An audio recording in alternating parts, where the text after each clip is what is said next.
Well, hey everybody, it's Dan, your friendly fishmonger from dansfish.com, and today we're going to look at these red-eyed red albino hyphin cauliflower swordtails. I made a video of them and posted it yesterday, I think, and then a swordtail breeder who is breeding this strain gave me some updated information, and so I deleted that video so I could make this one instead, because that video had some outdated information on it that was incorrect, and I don't want to have incorrect information in my videos. So let's take a look at them, and I'll tell you the new info I got from the breeder who's working with what we think is the same strain. Alright, here we go. Okay, so here they are, the same beautiful fish as we saw before, but different audio track, without misinformation, hopefully. So these guys, first let's talk about keeping them. I'm keeping them in your standard aquarium. It's in the mid-70s, bare bottom as you can see, with some floating plants and some java moss on the bottom. I have a sponge filter and a box filter, and they're in here with some mud guppies, and that's the extent of the setup. Nothing fancy, and they're doing absolutely wonderful. Just like your average swordtail, they're very easy to feed and to keep. Not a problem at all in those areas. They eat literally everything: flakes, pellets, rapashi, frozen, live foods, anything you give them.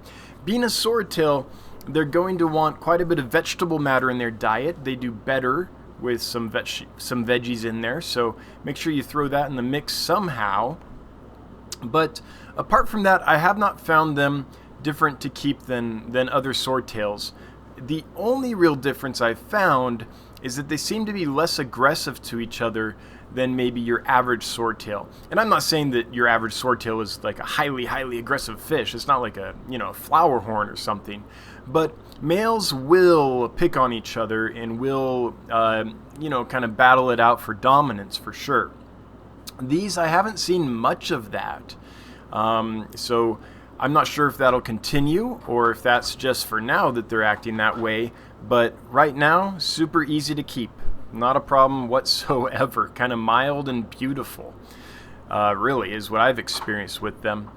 Now, I do want to talk about how they're a little different than your average swordtail. So these are a hyphin swordtail, and they have been developed from kind of your standard hyphin swordtail, the Simpsons strain, from what I understand, and which is kind of the original one that we see in pet stores and things sometimes.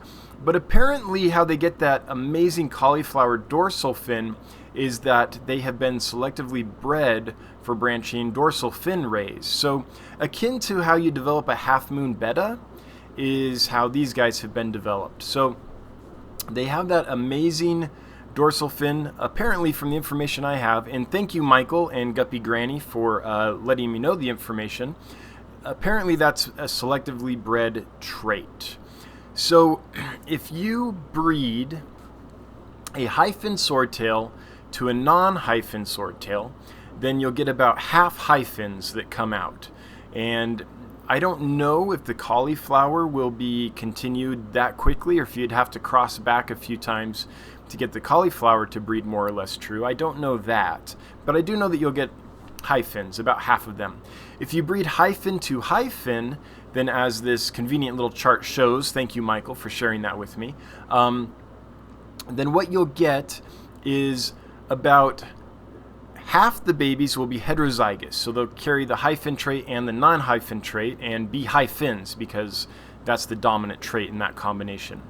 About a quarter of the babies will be normal-sized dorsal fins, and about a quarter of the babies will die off on you because they'll be homozygous for hyphin, and for some reason that's a lethal gene that these guys do have because they have the original Simpson hyphin gene. So that's the latest information I have on them and on breeding them, and might help explain a little bit why they're pricier, because you have 50% of the total babies from an impregnated female that come out as these hyphin cauliflowers. If you breed two of these together, 25% of them just don't make it, and then 25% of them, according to the Punnett Square, will be a beautiful red swordtail and everything, but not with a hyphin. So that's kind of the genetics as I understand it. I mean, I've kept swordtails for years, many varieties, but